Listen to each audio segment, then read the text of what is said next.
The Asian Avengers. So weak. Asian Avengers. So weak. So fuckable, bro. You know? Whoa. There's 5 Asian guys together. Wow. Together. Did you ever go through a stealing phase? Do I think everyone should have a gun? Maybe. Or you can look me up. I don't care. I'll fight you. I don't care. You want to get high as fuck? You like opium? Happy Halloween. Happy Halloween. Guys, welcome back to a Halloween edition of Asian Not Asian Podcast, the podcast where 2 Asian guys not from Asia talk about American issues no American cares about. I'm your host, Asian Murder Hornet. And I am the bride. From Kill Bill. Yay. Hope you guys are spooked out. If you're listening to this on your phones right now, please take a screenshot, post that shit on Instagram stories, tag us at AsianNotAsianPod. If you're an iTunes listener, just please leave a review. And if you want more of this shit, go to patreon.com/AsianNotAsianPod for bonus content and give us your money. Okay, we are trying to get a studio and we need your money to do so. Recently, there was a big opportunity and we said no, and now we have no money and we need your money. And now we need money so we can get the studio going, and we're slowly upgrading, but Fumi is running out of storage. I'm running out of storage at my own house. We need that shit. So anyways, happy Halloween. We hope you're doing great. I don't know do you have Halloween plans? I mean, I got some shows, and then please go like this. I don't know. If you go like Here's this, the thing. I will do my 2 shows tonight. Does this read as the bride? I have to have the sword. You have to have the sword. Otherwise, like what is this? I don't know. I'm like something from a music that one video. Prefontaine guy. Do you know who that is? I have no idea. You look like Mary J. Blige in one of her music videos. Sometimes she'll wear a blonde wig or some shit like that. Oh snap! You know what I saw on the internet this week? Okay, I'll have to hold this now. Okay, you have to hold this because people won't get the joke. You know how for the longest time, Asian people didn't have a Halloween costume that they could do, right? Oh, I see. And when Crazy Rich Asians came out, people were like, okay, maybe this. Ali Wong, their stand-up special, people were like, oh, maybe I could do this. This year, people have been dressing up as slutty Uncle Roger. Yo. Yes. I thought about doing that. Yeah? Yeah, I saw an orange polo shirt at Uniqlo, and I was like, I could just wear this. I mean, hey, say what you want about Uncle Roger's art, okay? Yeah. Some people are like, it's not funny or it's problematic or whatever, you know? We like him. I think we can all get down with slutty Uncle Roger. You know what I'm saying? Yes. Yeah. I think, and also, dude, he recently, he punched the full Asian card. He got hate crimed. Oh, I forgot about that. He got hate crimed. Oh my God, Uncle Roger. If you guys didn't see, he was walking down the street and some white guy punched him in the face. This is in London. This was like yesterday. And he was not dressed as Uncle Roger. He wasn't like some dude who was like, oh, that is offensive, and punch. They just saw regular Nigel Ang's face and was like, oh, fuck that guy, punched him. And then he said that the guy was like, I think Nigel said, what did I do? And the guy was like, you know what you did. Dang. So he's assuming it's like hate crime, but it could have been like, I don't know, maybe Nigel fucked his wife or something. You know what would be great if Nigel didn't know, he didn't put 2 and 2 together. He's like, this must be a hate crime. Okay, it was definitely not because I fucked this guy's wife. Or if he thought he was somebody else or something like that. Right, exactly. You know? But the funniest part was he was doing a whole emotional Instagram story about it. He's like, oh, I got punched in the face and it's a hate crime and this is why racism is bad and Asian Americans need to stick together, blah blah blah. And then at the end he plugs his fucking YouTube channel. It's so good. Uncle Roger. It's so good, dude. I mean, I'm wondering if when he was getting punched by the guy, he's like, oh, so you're a fan? Yeah, who, how do you know about me? 6 million 6 million views. I mean, here's the thing, is that if any one of us got hate crimed, we would be turning that into a 20-minute bit. Oh, yeah. I mean, we would do... I would finally be able to go on to that This Is Not Happening show. Oh, and then Comedy Central? You know what I'm saying? You got yourself a pitch there, buddy. Dude. You know? So if anybody wants to hate crime me, listen, I live on... No, okay, and he'll be wearing a blonde wig today. You can find him very easily. So we need some more, sexy Uncle Rogers in order to fight racism. And shouts to Nigel. Hope he's doing all right. Speaking of racism, this is something I want to talk about real quick before we get to our guest. Yes. So excited to have her today, but I got to get this off my chest. Go for it. So as our listeners know, I've been working at Comedy Central for the last, 6 months or so. Yeah. And I've pitched countless things. I've written countless scripts. I've made 15 to 20 videos for them. And they've gotten made. They put it up. That's fine. Some of them have done well. That's cool. Yeah. But the head guy who approves the videos, I don't think he likes my comedy ever. And this is so psycho of me. This is why I'm a comedian. I've counted how many times he said good job to me. Yeah. It's like, I've been working there for like maybe 8 months. And he said it like, I swear to God, like 4 times. Oh, man. And this most recent video that I made. He's a white dude? Yeah, he's a white dude. Okay. Anyways, don't look him up. So this most recent one I made a video about there's like a porn scenario where like stepsisters get stuck in a laundry machine. So I did like a YouTube product review of a laundry machine that guarantees your stepsister won't get stuck in there. Like, you know how we watch like review videos of like cameras and stuff? Right. I did it like that. And he, you know, I sent it to him, and then he was like, "Excellent work, Fumi," and I almost started crying because I was like, "Oh my God, he's never said this to me." Now I have written proof, and you listeners, you know, I'm a comedian, but I'm also like a Japanese salaryman at heart. Yes, I'm a Japanese salaryman comedian, so I need the boss man's approval, you know. Yes, and it's just. It was a really confusing thing because I feel like comedy on one hand is supposed to be like, it's my voice and I do what I want, but at the same time, like, I need everybody's approval. Oh, well, you know? Yeah, I mean, this is the whole game. We don't go up on stage and then, like, you know, tell a joke, and then when nobody laughs, we go, fuck you, you know? We go, please laugh at. How many times have you said that on stage? You're like, please like me, please like me. You know, what is the comedy equivalent of the Japanese chairman who's just like, just a 1/4 inch nod? That's like the most just this. You know? Oh, thank you, Mitsumushi-san. I think that's the most honor I could get. It's crazy. I mean, we don't get like reviews or anything like that. So I took a screenshot of this email. I'm like, hey. You took a screenshot? I took a screenshot of this. I swear, he's only sent it to me like 4 times, you know? And the other guys are like, the other guys in my program, they're also so funny. And I'm sure they have their own individual experiences with this. But like, I just know that he's not like a huge fan. Look, there were a lot of people who voted me into this program. I guarantee you, I did not get his vote. That's all I'm saying. You know? And it's weird. It's weird making shit for somebody who you know didn't vote for you. Does that make sense? It's definitely weird, and I think it's also weird too. And I guess we could talk about all this, but like, you know, like we are trying to get people's approval, but then sometimes there's sometimes like one person's approval you really need first, you know? Yeah. Because like he's the guy who's like deciding a lot of the shit, right? So maybe all those videos that you didn't get made about washing machines or whatever the fuck it is, they would have been awesome. But then he couldn't go past this one dude. You couldn't go past this one guy. So you gotta figure him out first before you can get down to like the rest of America or whatever the fuck it is. Yeah. So I don't know. I'm feeling pretty good if you ask me. You're looking pretty good. I got that email. You got the murder hornet swag. I got the murder hornet confidence. You know what I'm saying? So, yeah, dude. So well, you know, hide your bees. Hide my bees. Because murder hornets are here. I want to talk about this with our guest today. So excited to have her. She is a comedian / internet comedy sensation star. Ooh. Okay, she's my coworker, and that is the thing that is keeping her down. Is what I wrote in my outline here. That's a good point. I also want to make it very clear. I have a comedy crush on her comedy. Yes, her comedy makes me go. Mm-hmm. You know, like you know, just like those anime. Yeah, like when she like looks down and just like the hot senpai walks by. Ichido-san. I'm making her bento boxes. Please and shit. notice me. I was wondering if you could eat this for lunch. Please notice my comedy, Ichido-san. Yeah. So what else did I write about her? So many good things. Oh, she also has a Yahoo email address, which I'm going to ask her about. That's funny. That's the part that's throwing me off, to be honest with you. That is. And so she's 74. And some of the listeners, you guys might know her for her comedy Instagram account called Average Fashion Blogger, which she kind of makes fun of like the beauty and fashion bloggers. So guys, give it up for the hilarious Courtney Parchman.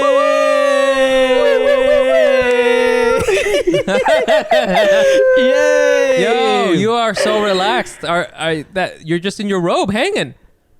Yeah, well, I know it's 12:30 for y'all, but it is 9:30 a.m. That's true. This must be a lot for you, like visually. It is, yes. A bee and a Kill Bill guy. Yeah. You know, I think even if you were saying like we're going all out with the costumes, I think I would have ended up in the same outfit, but it's really nice seeing you too. I mean, just... Also, since we're on the topic of work, and there's a wig on the screen, Fumi pitched an idea for work where he is in a wig, and since then, I would say there's only been one pitch that hasn't involved a wig. I think just try to get on that CC account with the wigs. I feel maybe like Fumi's strategy is to like, wait a minute, it's not actually Fumi, huh? It's the hair. It's somebody else. You know, it's not me. It's not. Who are you talking about? Who's Fumi? Yeah, if they don't like what you're doing, you can say that wasn't me. I don't know What are you talking about? I don't know who that guy is. Courtney, before we get into it, you are 24. You are a TikTok star. You live in LA. You got this new cool like hype house thing happening now. But you got a Yahoo email, girl. What is happening? What happened? What is happening? Are you secretly 42? Is it like maybe is it like your grandma's and then you're like holding on to Nana's like this is the one thing she kept going? Okay. Well, I didn't even know that Yahoo was like not a thing until I came out here and I was like talking. I had just gotten signed and I like gave my agent my email and she was like, "Yeah, that's gonna have to change." And Really? What is wrong with it? And I had no idea. But turns out Yahoo's like a weird thing to have, and I can't change it. I have everything hooked up to it. Yeah. Wait, yeah. that's so funny that your like management team would ask you to change, like, oh, this is the thing that's gonna prevent you from getting you that role, you know? Well, you know what's even worse is that my work one, like if I'm like dealing with something, is corneyiscomfy@yahoo.com because that's what's hooked up to my Instagram when I made it as a joke like 4 years ago. Oh, Yeah, shit. yeah. Because I didn't plan on this shit making me a career. Yeah. And so it has like things in it that are like just so embarrassing. Dude. So we'll have some like big company reach out and I'm like, just email me at corneyiscomfy@yahoo.com. Yeah. Oh, yeah. Thanks very much, Bank of America, for sponsoring my content. If you could just email me at corny69rager@yahoo.com. Yo, this reminds me of when I got my first internship in New York City. I was 18. I was a freshman at NYU. I got this internship, and they were like, "Oh, we use AIM to communicate." This is before like Slack and all that. And they were AIM. it's a fucking company, dude. And they're like, "Fumi, Fucking what's your AIM, AIM?" dude. And I was like, "It's M2 lax shorty 10." What does that mean? Because I play lacrosse. Oh my God. It's like it's like big Fumi boy. Big naughty Fumi Big boy. Fumi, spank me. Spank me, Fumi, spank me, Fumi.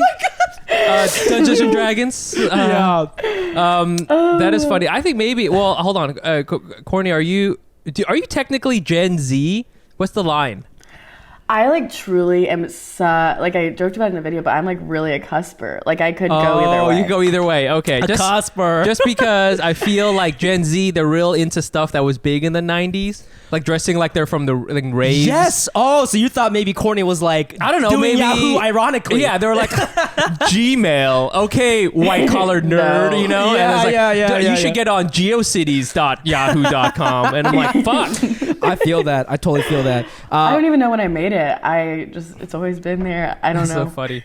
I used to have tx.rr.com. Did either one of y'all have that? Roadrunner? Oh shit! Wait, TX like Texas? Okay, let me tell you. I used to do Yeah. customer service stuff, and whenever I was onto someone, like working with someone, and then they gave me an RR email, I was like, they're not gonna get any of these instructions.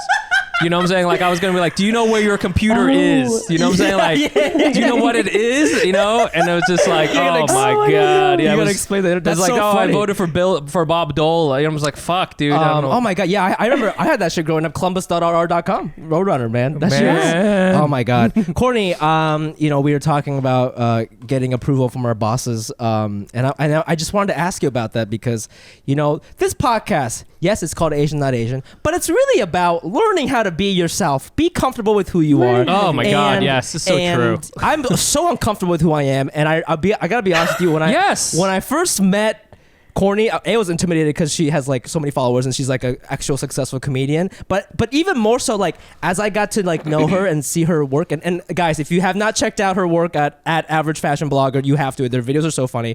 Her videos are so funny. But one thing I wanted to ask you about is whenever, because I'm sure we've had conversations like this where it's like we'll pitch something and like, or like something will get approved, but like maybe the people who approved it didn't even like it that much, But you seem to like not really care. Like you're very confident in your work, and if it's like if they don't like it, you're like, okay, fine, I'll just post it on my own channel. Like I could be assuming, but it doesn't really seem to like hurt you that much. But for me, like every time like we're doing like the table read or something, and they don't laugh at a joke or something. It's just one specific person. Like, it does hurt me, and I just kind of want to ask you about that. Like, what has your experience been doing like corporate comedy and like getting shit approved and stuff like that? Well, I'm surprised you say that because I feel like I have a very obvious full panic attack when I'm pitching things and no one's responding. And then like in the beginning, I'm like, okay, I have like 3 ideas, and then by the end I'm like, yeah, actually this last one I shouldn't even be saying this one. And then like by the end, no, corporate is hard. Yeah, and it's hard going from like having success where all these people are like, you're so funny, there's no one quite out there just like you. Yeah. And then going to a corporate that's like, okay, that idea is shit. I actually don't even know why you would even speak again. Yes. Yeah. So no, they're actually they're kind, but no, it's been hard, and like learning how to play professionally. Yeah, I took a few notes on what you were saying. Ooh. Oh. Okay. Actually, I took 2 notes. First one is racist. You said, speaking of racism, and then I was like, is he about to say, speaking of racism, I want to introduce my... Speaking of racist. Yo, so you got the Yahoo email. You fit the profile. Yeah, exactly. Columbus.rr.com. Oh my God, wait. Is Yahoo like a Republican-leaning situation?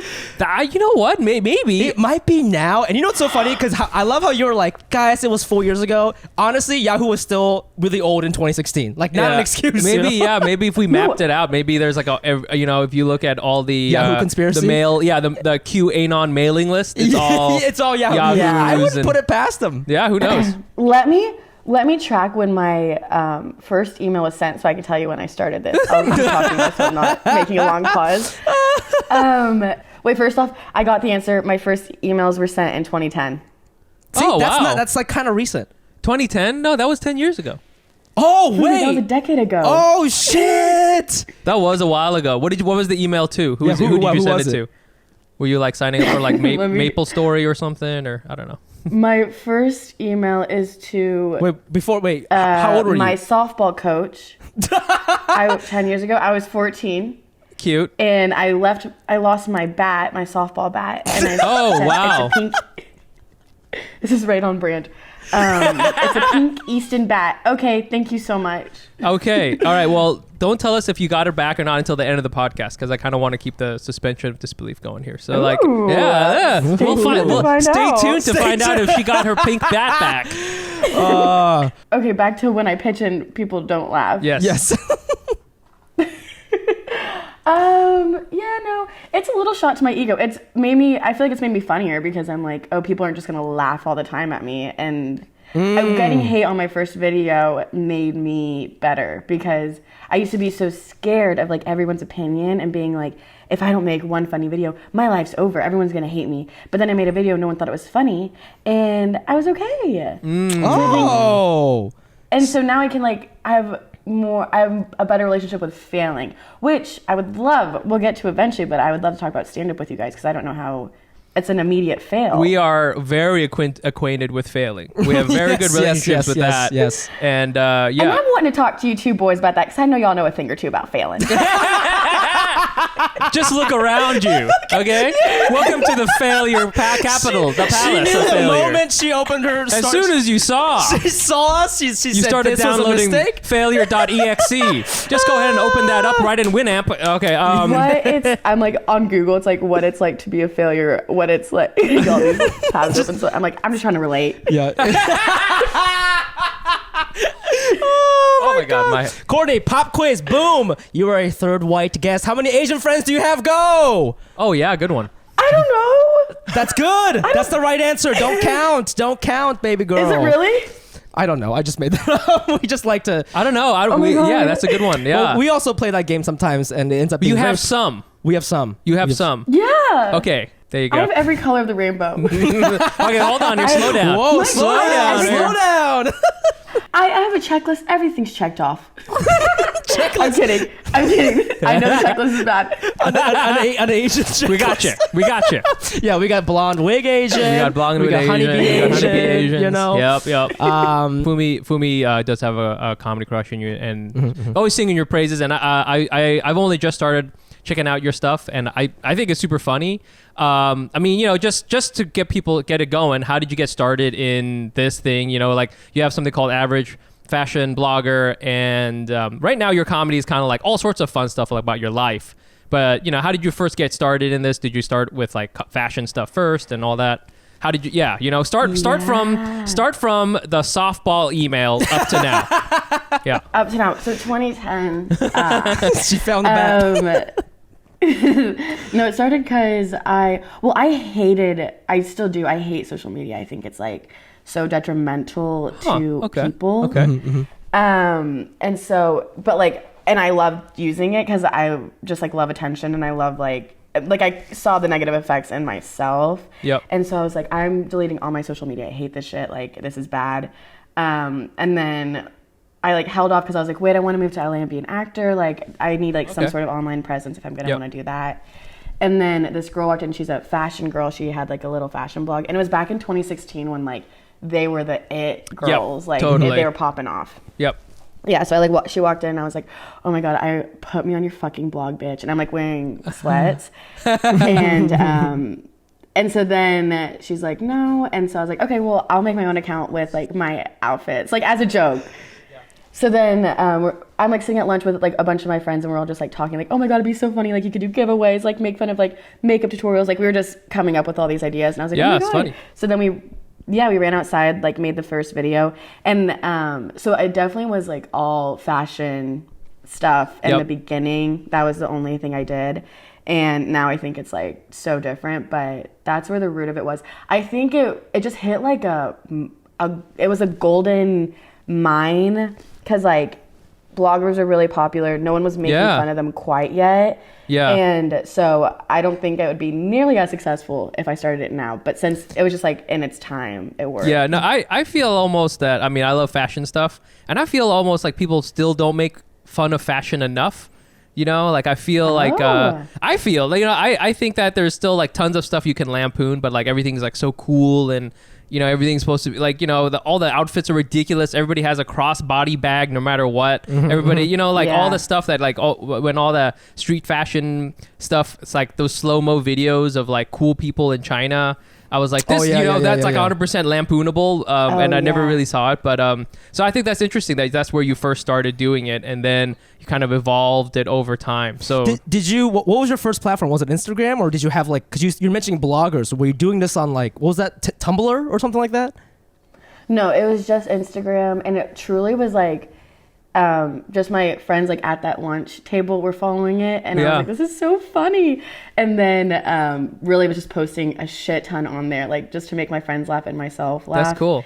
But then it like slowly became this like psychotic addiction, and because it was like the first time I was getting to like play with comedy and be like, oh, this is a creative idea. Like I never had a creative outlet. Yeah. And so it just became this like drug, and like every day I'd wake up and be like, what can I post today? And since then, honestly, things have not changed, but in that regard.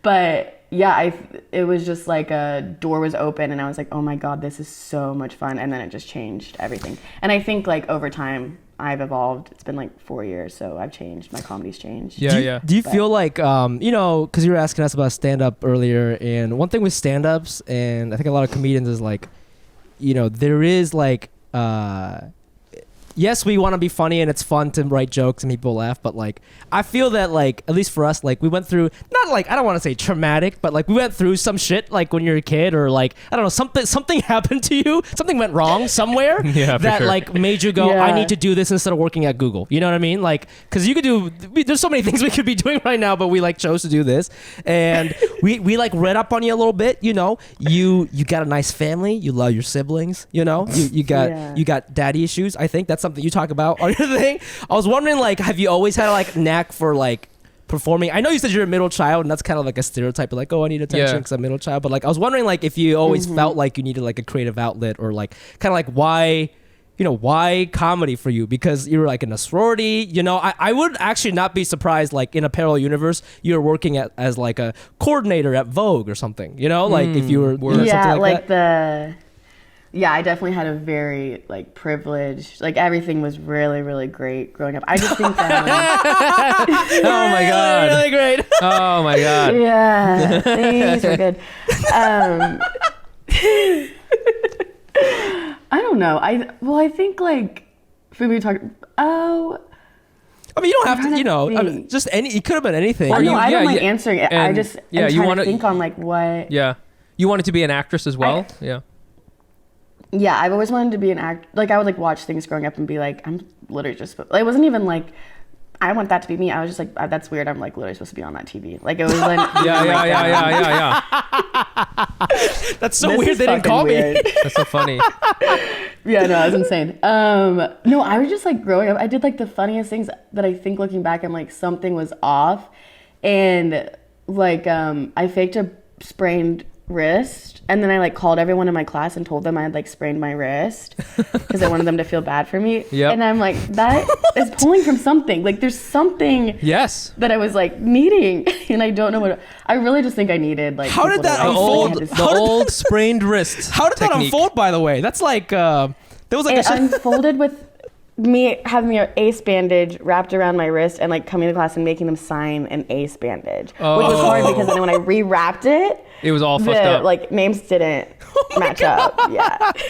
Okay, here's another thing from your past. You told me when we first met that you were quite religious, right? And you were like in a cult or something. Do you remember that shit? Yeah, and I knew this was coming, so I kind of sorted these things out in my head. Yeah. Then it's so funny that that was like one of the first things. Yeah, because when we first met, we had to share to each other what we were like in high school to like get to know each other, and then you opened with religious cult, and I said best friend. There she is. My dad is atheist. My mom, but he was raised Catholic. My mom was raised Jewish, and I think now she leans towards Christianity, but like religion was not a thing in my household growing up. But I went to summer camp growing up, and I think like I just was very susceptible to like cult culture because it's like I just wanted to be a part of something so fucking bad. Like I had a hard time making friends growing up, and so I think that's where comedy for me came from because it was like I just needed like people to like me, and I like couldn't figure out my group where I fit in, and so then like come high school. I like had just quit softball, like just quit all these things, and then this girl was like, "Do you want to come to church with me?" And I hope no one from this church is like listening to it, but it was like a whole ass cult. We're huge with cults, yeah, huge Pentecostal following for us. Yeah, go ahead. Oh yeah, it was Pentecostal and it was Pentecostal and Baptist. So like we would go to grocery stores and talk to strangers and be like, "God is yeah. You did that too? No, like it. Yeah, it was insane. How old were you during all this?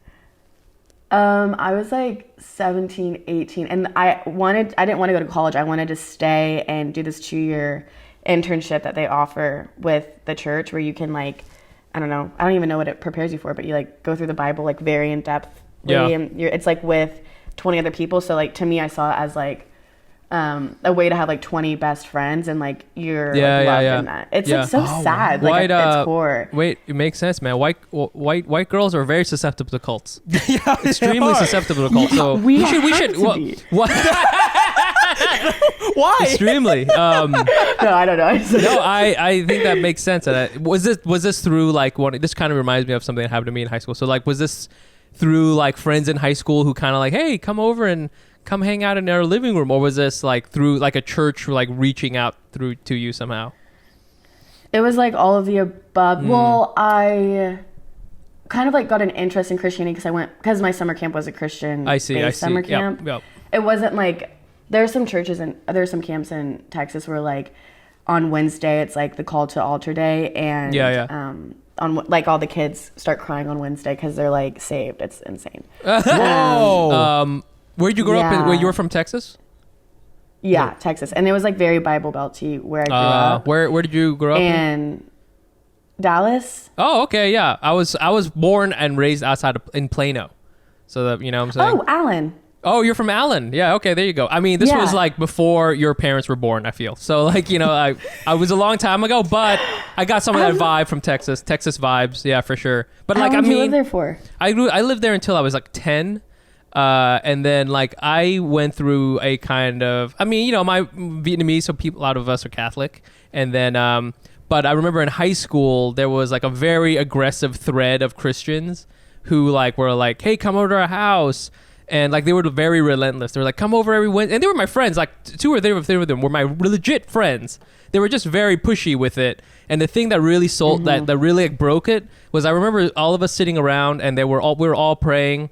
And the Catholic way of praying is like very regimented. There's a book and one guy reads it. Sometimes it's in Latin, okay? But like the Christian way of doing it is like, oh, please, Lord, please, please, Jesus, I feel you, like you're almost like battle rapping with God.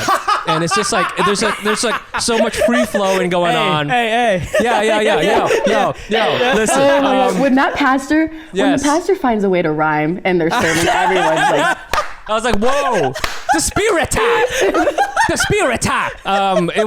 was pretty intense, but but I remember too, like, me and my girlfriend at the time, she was Christian, but we were sitting there and then there were Wait, didn't you say you lived there until you were 10? So you're 10 years old right now? No, I'm sorry. I was in, at this point I'm in high school and I'm in California. Okay. Yeah, and then my high school girlfriend and I were in this thing, and then whenever people were like trying to shoot down the whole like, hey, you know what? Don't like get too into relationships now because you gotta have a relationship with God, and essentially telling you not to have sex. And I was like, nope, this isn't going to work. You can battle rap all you want, but okay, me and my girl, we gotta take that go. away from me. Yeah, hell no. Okay, you need a way better sales pitch than that. Okay, I'm getting hand jobs over here. Are you kidding me? Oh my God. No, you're gonna have to reroute this plan. No, that's tight. So, how did you get out of the cult? And like, is it like did TikTok save you? Like, how did you get out of? How did you get out of this cult? Out of Nixium? Yeah.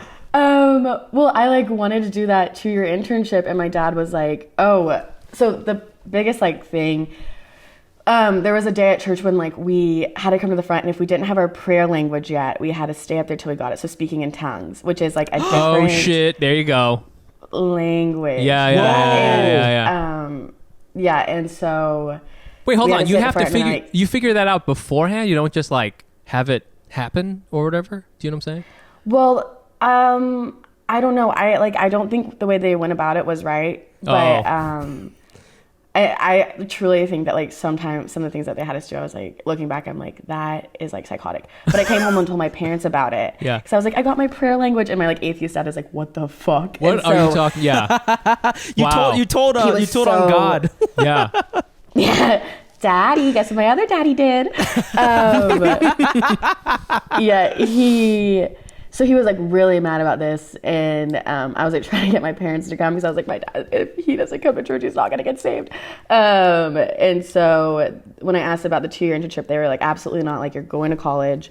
And so when I went to college, and this is so crazy. I rushed to be in a sorority, and I was wow. Wait. Okay. Yeah. Go ahead. Yeah. Anyone listening, like, you just have to know this is not who I am anymore. But I went through rush with the idea of like, I want to join the craziest sorority because I want to save them. Oh. Because that's like what my church, and the way they describe it is like, if you do not share with someone Christ, it's the same as letting someone get hit by a car. Because like, if you are not saving them, you're literally letting them be killed. Yeah. So you were like a spy for God, like a undercover spy. Whoa! And I was like pretty up there. So did you manage to save anyone? Yeah, did you get in there? Or did they accept you? So then I got in this sorority, made some crazy friends, and drank for the first time. Got drunk, and I was like, oh shit, this is not right. And then that it was been a whole thing with religion, but like freshman year, I was like a little bit, not wild, but I was just like being a college kid. And then sophomore year, I was like, I'm so sorry, God, like I'll never do it again. Yeah. And then junior year, I kind of was like, no, this is insane. And so since then I've been good.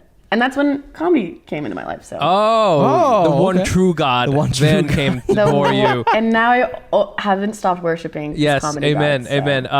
I would have loved it if you kept trying to save them, but also kept getting drunk at the same time. You know what I'm saying? You're like about to do like a tequila body shot, and you're like, oh, for Jesus. You know, like, this is our Father art in heaven. Amen. All right, if you love God, let's take a shot. yeah.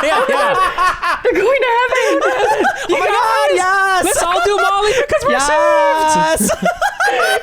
That's so good. The Christian sorting is a hilarious character. I want to know too, like, you know, so you kind, you know, you got this thing. When did you start thinking? Because hey, you know, Fumi and I, we're out there. We're in the social medias. We're at the social media. We're doing our thing. The podcast is doing better than our individual accounts. Podcast, yeah. Well, together we're stronger than apart. We're like Voltron like that. Yeah. But like, you know, we're doing our thing, and hey, we got our fans. It's totally cool. But like, we're not like really moving up into like the 6-digit followers yet. Yeah, I feel that's gonna be a little while. Yeah, having 10 to 50,000 followers, I feel is fun. But like having. I mean, you have like 300,000 or something like that now, right? Like, I feel like that's like you've entered a new dimension. But yeah, so at what point did you go, oh shit, this could be like a whole thing I could do. This isn't just something I do for like for my friends and stuff. Well, it kind of within the first month I had like 5,000 followers, which at the time to me I was like, holy shit. Yeah. And so I think I always just like in my head was like, is this gonna make me freaking famous? Like, you know, like always kind of in the back of my head. By the time I was like in college, and like it was pretty big on my campus, and like people knew about it. Oh, that's and cool. So I knew it had like something different about it. Like it wasn't just gonna be for my friends anymore. And so I always took it like pretty seriously, as I would be like, this maybe could be like what helps me in this industry. Yeah. And yeah, so I think it always was kind of like, this could be something. But I am so happy with the growth speed it's had, because now I'm on year 4. So like being at in this number area, like it does not feel like that many people are, like it still feels like, I don't know, maybe like 5,000 people are following me. I gotta make these 5,000 people laugh. Like it never has changed. It's like, I have all these followers. Like it's not like that. It's never felt like that. And I think that's why it's still so much fun, because I think the minute it ever changes, if it ever does, I hope it doesn't. But then I think I'll be like more scared. Yeah. I mean, you know, I was looking at your stuff and you know, throughout the whole quarantine, you know, Fumi and I, we've been trying to do new things. And like, we'll put our stuff out on TikTok. We'll put our stand up on there, and like, it does okay usually. I mean, I hope it does okay, because like these are jokes that I've pressure tested over like 7 years or something like that. And I'm like, okay, I got 1,000 views. You know what I'm saying? It only took me 7 years to get this one joke with 1,000 views on it. But I've oftentimes, this happens to me a lot, and probably to Fumi. This is like an Asian guy thing. But like, it's I'm often sitting there with a joke, and I'm like, and what it's about, whatever. It's about, you know, my day, or you know, the glasses I'm wearing, or whatever. I have this joke, and I always think, who cares? Like, who would care about this? I mean, I care about it because I'm living my life, but like, you know, do you ever think about that? And because I think that's a detriment because in comedy you should just be like, this is who I am, this is what I'm gonna do, this is my thing, and I'm just gonna put it out there. But I oftentimes I'm like, I just can't even get past that hurdle. Do you ever feel like that? How do you get past it? How do you like kind of just go? Because a lot of your stuff is just like, I feel like you're just like, you're having fun. It looks like you're having fun. How do how would you kind of work through that, you know? No, I definitely have that. And I'll have like weeks where I'm like, I'm so tired of my face, and because it's everywhere. I go on something, I like post on it, and then I watch my story, it's there. People, I'm like, how the hell are people not just so tired of me? Like, there's no way they're still interested in anything I have to say and to ever hear from me again. No, I feel all the time, and it comes in waves. It's very like, when I feel like that, I felt very preachy when I said that, and it comes in waves. And when those waves come, you have got. Listen. Jeremiah came down. And Ecclesiastes, he says.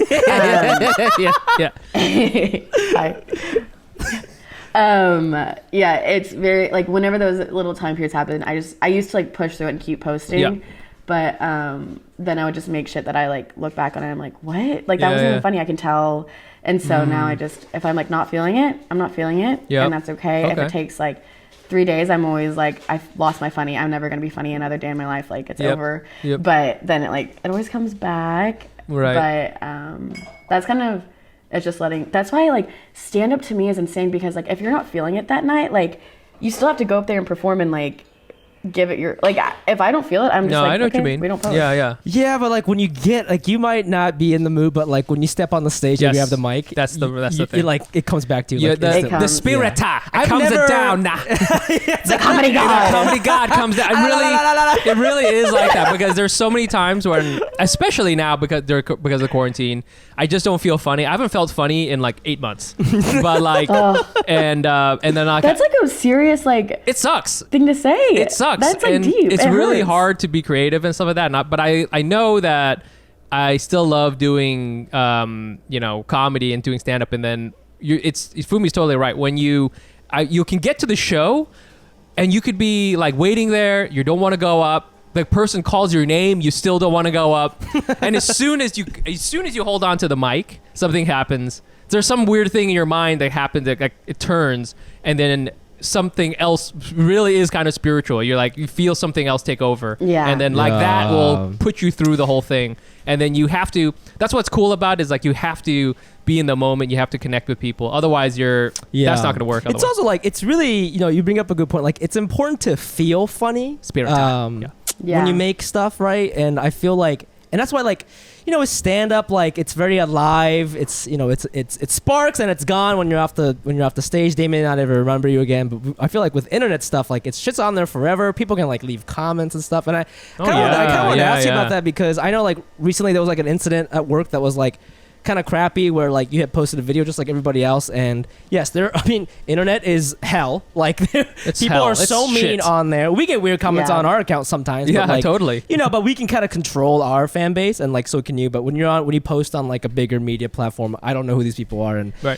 people had like written like not like writing. Oh, not funny is okay. That's fine. You didn't think this video was funny. I don't know why you comment. Like that's whatever. But like people said some like pretty personal things to like a video Courtney had posted, and like it was kind of a big deal. We had like a whole meeting about it at work about like cyberbullying, and like I don't know if you want to like talk about that a little bit. Like when you told me you were getting like voicemails, like voice messages from weirdos. I got a few like voice memos and it's like one thing to read a mean message, but then for someone to like sit there and like speak it to you, I was totally like, oh my god. And I'd never gotten like response like that. And the thing is like, it's crazy. I wonder if this is the same thing for somebody who has like a ton of followers, but like for us, okay, we don't have that many followers, but we have enough, and we totally read everything, right? We read all the reviews. We can see everything. I read all your comments. We read all the emails. I read every DM, and I can only imagine it's the same for you, even though you're like at scale much bigger than us, and it's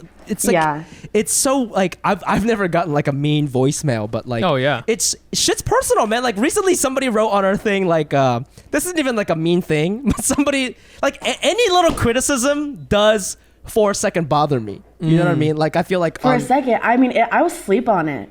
Yeah, for sure. Like recently somebody commented Do you guys like it depends. have we gotten any? Oh no! Remember that one incident? Yeah, I mean, we did lose sleep over that. There are some things where if it's like, I feel well. First of all, it's different because we're dudes.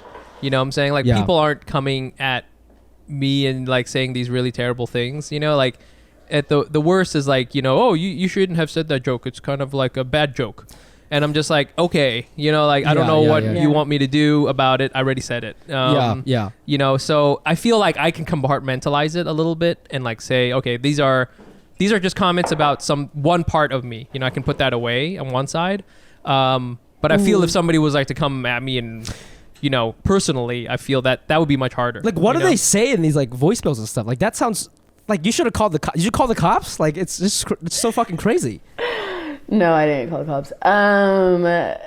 It just like was very vulgar and just like attacky on physically me and just like what I do. But I one time got a lot of hate for a video, and I wouldn't say it was deserved, but like I needed to be like called out on it. So ever since then, like I was appreciative of what I got, because I was like, this was like the best learning thing for me. Like I was out of line with this, and so like I learned from it. So now like when I get hate, I always try to see like if there is truth in it, even if it's coming from this like idiotic man that like just doesn't care. I'm like, well, if it's hurting me, let's like first make sure that it's not hurting me because there's truth in it. And if there is, that's then, a good let's one. take a second. Yeah, and like first I'll just see if there's truth in it. And I'm very honest with myself. Like if I like watch a video of myself, I'm able to like look at it and be like, I was good in these parts, I was bad in these parts. I'm not like weird about it, you know. I'm not like you know, some people like listen to their comedy and they're like, I suck, or they're like, I'm great even when it like wasn't good. I feel like I have a very good perception of it. So if there is a mean message, I can look at it and be like, this is the truth of it, this is someone just like projecting, or like it's really sad to me that they're that sad to like say that to someone. So I'll separate the two, and then like if it's hurting me a lot, I'll like turn off my phone, put it away, and be like, this doesn't matter. Like I have amazing friends, I have an amazing life.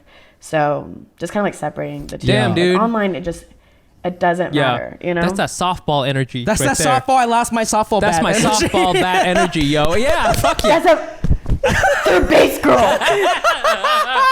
Damn, that's a third base energy, man. Woo. Damn, love that. Yeah. Respect that. But it keeps you in check, and it like there is growth. Like and if someone says something that like maybe is rooted in truth, I'm like, if one person's saying it, at least 10 people thought it, and one person probably sent it to me. So then I'll kind of like just, you know, be honest with myself and be like, was this offensive? You know, like it's just, there's always something. So I want to end this segment with this last question, like kind of going off Has it of been this. an hour? No. Sorry, we're gonna do one more segment. We're gonna do one more segment. But this is just like the interview portion. Yeah. Conversation's so easy with you guys.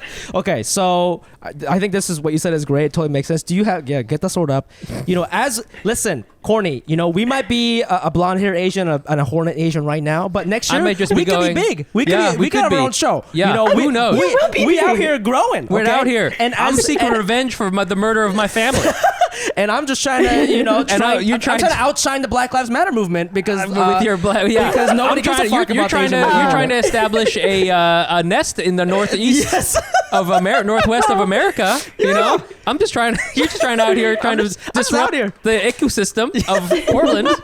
Okay, go ahead. As we continue to grow and as we get hateful comments, because we will as we become more of a public figure, you know, what do you have any advice for us or anybody like kind of on that growth pattern of like what to do when, you know, you approach a situation like that, when you say like, okay, one person said it, 10% thought it, do you respond every time? Is that really like the direction you want to? I never respond. Yeah, that's a good idea. Or if it's someone that like, sometimes I'll respond and be like, I'm so sorry that it depends on what they approach it.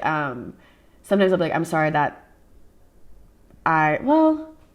because if a lot of times I'll be like, ouchie, if it's just like a ridiculous comment. Yeah. And then they'll respond and be like, I'm so sorry. Like, I don't know why I said that. I shouldn't have said that. Like, I'm so sorry. And it's so weird. And then they apologize profusely.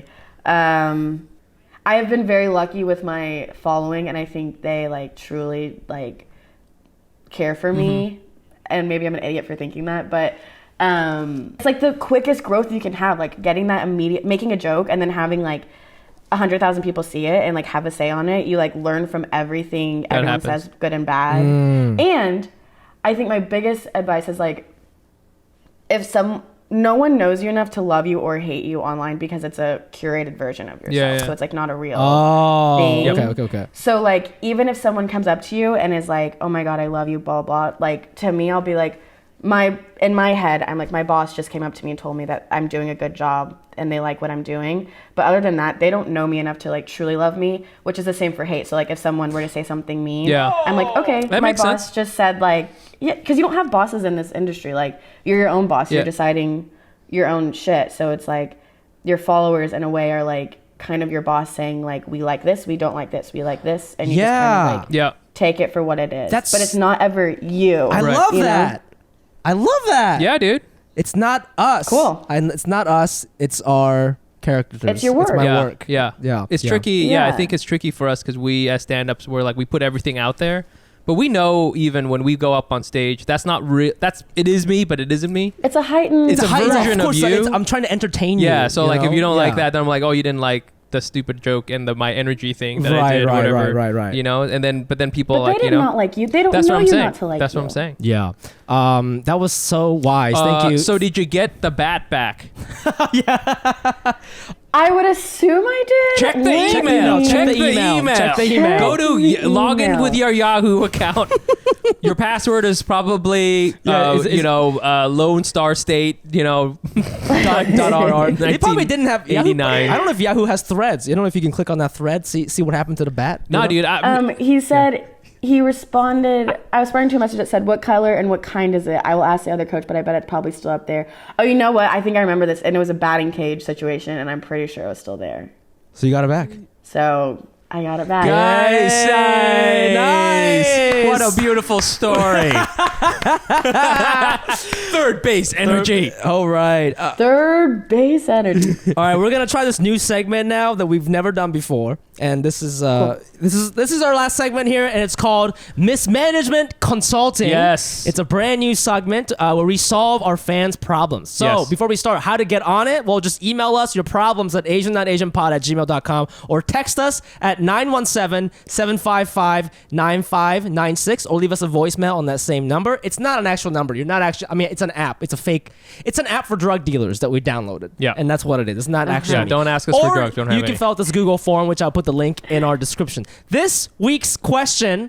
We got hired this week. Thank God. We got hired. Thank God. Oh my God. And we beat PwC out for this one. We really did. So yeah, it was we outbid them and we got their business. I didn't write this person's name, which is fine because we'll keep this shit anonymous. Yeah. This person said this is a good one. And this is a good one. And Courtney, we're hoping you can wait on this. This one says, okay. Hey, AsianNotAsianPod, how do I convince my parents a salad can be a meal? I recently moved back home from college and gained 20 pounds. I've started jogging the last 3 months and found I gained more weight. Yep. I don't understand that sentence. No, that makes perfect sense. For context, I'm Filipino and I love my cultural foods, but most dishes can be broken down to meat and soup over rice. Fuck yeah. It kind of feels like the only vegetable I've eaten has been an onion. That's hilarious. Yes. I try to make my own food, but they get sad whenever I don't eat their food. I don't know about you guys, but I'm not built to look at sad old people. What do you guys suggest? I'm not built like that. Good. First of all, it's tough. Filipino food is so delicious, and it is like what she said. They use fucking 7-Up on everything. 7-Up? Yeah, they use that in order to cook like the chicken. Wow. It's so tasty. Interesting. They use like there's a lot of fucking spam. Yeah. There's a lot of garlic. There's a lot of frying. Yeah. I have my suggestion. Can you clarify for me what it means that she's running a lot and she's gaining weight? What does that mean? the thing too is she eating a ziti while she's with running? exercise doesn't make you lose weight. Okay. So I'm just gonna leave that there. Exercise doesn't make 80%'s in the kitchen. 100% Wow. right. You see that? Boom. Yo, man, welcome to the team. welcome to the team. I went to fat camp. Oh, you did? You did? What was that? What was that like? I don't think we have another hour. Oh, really? Oh, shit. Okay. So yes, it is. Well, as somebody who went to fat camp, what's your initial thought on what this person's saying? So her parents making her food. I have my solution, but I want to hear from the team. Hear from the team. I'm just thinking of like a sad Filipino dad. Yes. Just like disappointed that you're not eating. That's sad. Maybe she can like try it and be like, oh my God, this is so good, and then like hype it up verbally. Eat a little bit, be like, I can't do it right now. I wish I could eat it, But I wish I could, but I can't. I wish I could, but I can't. I'm running. I gotta go running. Bye. Make that sound. Do it. Hit him with the sound one more time. Yes. Try to use that sound as much as possible. Now let's get that on the PowerPoint here, okay? Let's get that on the PowerPoint. That's a really good PowerPoint. Okay. That's a great slide. That's a great slide. Good job. Okay, Mike, what's your slide? My slide is you need to move away from your parents. You need to move out. That is the trick. And let me tell you something, okay? Mismanagement Consulting has only just begun. Yeah. But I will answer that most of the solutions is move away from your parents. Move out of your parents' house, because when you're at home, you got this whole thing, now you're going to go back to your old ways. when you're a kid, when you're a teenager, you could probably eat anything and it was like fine. Yeah. But when you're a kid, when you're like grown up, I guess, if you're eating like you did before and then you're kind of like sitting around and I don't know if this person is working, but if you're not working, that adds to it. I definitely gained a bunch of weight when I moved home after college and I was just like, and then exercise doesn't work because if you exercise, you get hungry and then you're going to eat more. So that's why you're jogging and stuff like that. The other thing, if you cannot move away because your parents are too sad and you can't stand leaving them, don't eat rice. And I know that's fucked up. Wait, what do you mean? Oh, you mean like if she really cannot move? If you really can't move away, just don't eat the rice. First of all, so there's two things. First, open up Craigslist and see if you can get an apartment. Okay, that's the first thing. Okay. If you can't do that, just don't eat. Put yourself up for adoption. That's the other thing. Okay. So one of those two. Okay, I would like to add a slide 2B because that's a great point. 2B. Going off of moving out of your parents. That's a good point because I feel that when you gain weight as an adult, it's not just your intake. I feel like stress is a big part of it. Huge one. Right? Huge, and yeah. I feel like when you live with your parents, there's all this added stress. So right? stressful. Because you wake up in the morning and they're probably like, why don't you have a job? And you're like, well, now I'm fat. Your cortisol levels go up. Yeah. You're like, now your body thinks it's being attacked by wolves and shit. So your body's like, what the fuck, wolves? What the fuck? You got these wolves up in here? Nobody told me about that. I got to store this shit. They think Filipinos are wolves for some reason. The reaction your body has to a wolf and to a sad Filipino man. Same thing. Sad, being crying. Yeah. Same emotion. That's true. Same stress. And it stores cortisol. It goes into the hibernation mode. It goes, saying? Your body is going to play dead and shit. Wow. So, yeah. So, first step. Ooh.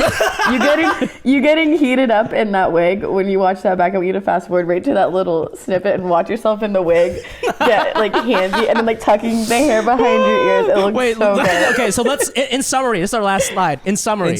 Courtney, slide 1. Next steps. Slide 1. What's the first thing? What was it? It was your sound. I wish I could. Slide 1. Slide 2. Move away from your parents. There you go. Slide 2B. Your parents are wolves.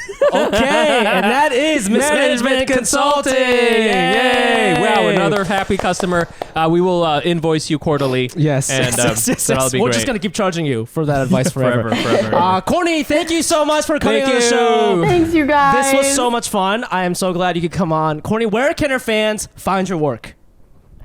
Oh, anywhere, average fashion blogger, look it up. It'll come up. Yeah. Damn, that's that influencer energy, bro. Fuck yeah, Look dude. it up. Not even going to spell it out for you. Not even going to spell it out. Base. Just look it up. You can always find us. You guys are great. Oh, thank you. Thanks for asking me to do this. We're on all the social media platforms at AsianNotAsianPod. I'm also on there at TheFumiAbe. That's TheFumiAbe. And you can find me on Instagram at Nice Pants Bro. Check out our Zoom stand-up comedy show that we are doing every other week. The next one is this Friday. This coming Friday. After the election. Ooh. If we still have internet, then when y'all were asking me what date, I was like, do I want to do it Halloween weekend or do I want to do it the weekend after? I know. This is the last weekend, baby. This might be the last podcast. This is the good energy right here that we've got going right before the Civil War starts. So this will happen when? November 6th is the next one, so just go to AsianNotAsianPod.com for tickets. Again, if you like this podcast, you want more, please consider supporting us on Patreon. That's patreon.com/AsianNotAsianPod. Again, we're trying to rent a studio. We want to make it cute. We want to put cute movie posters up and have cameras and do a whole YouTube thing. So please, your money. Oh my God. We need it. We do. Anything else? Oh, we got merch. Obviously, Get the goes to merch. AsianNotAsianPod.com/merch. Send us your problems, and then we will turn them into Google hypotheticals. Yes. And Mismanagement Consulting. Check out our Instagram, AsianNotAsianPod, for more info. That's right. And I think that's it. Courtney, thank you again so much. Thank you very much, Courtney. We'll see you guys next week. Bye.